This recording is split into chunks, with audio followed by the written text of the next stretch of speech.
नमस्कार, आपण पाहत आहात आपला लोकप्रिय न्यूज चॅनेल सातारा न्यूज। पाहूयात आत्ताची महत्त्वाची घडामोड। कराडला ईव्हीएम मशीन बंद पडले असून प्रभाग क्रमांक 12 मध्ये गोंधळ उडालेला आहे।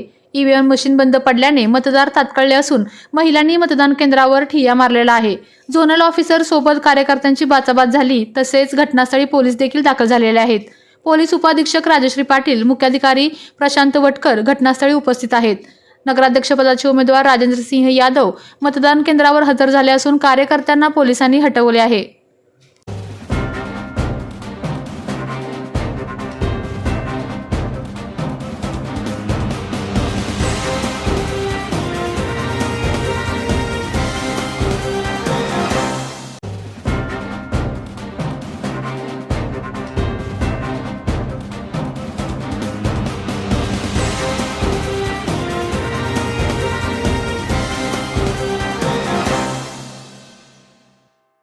सातारा न्यूजला यूट्यूब चॅनलवर सबस्क्राइब करा, लाईक करा, शेअर करा आणि बेल आयकॉन प्रेस करायला विसरू नका।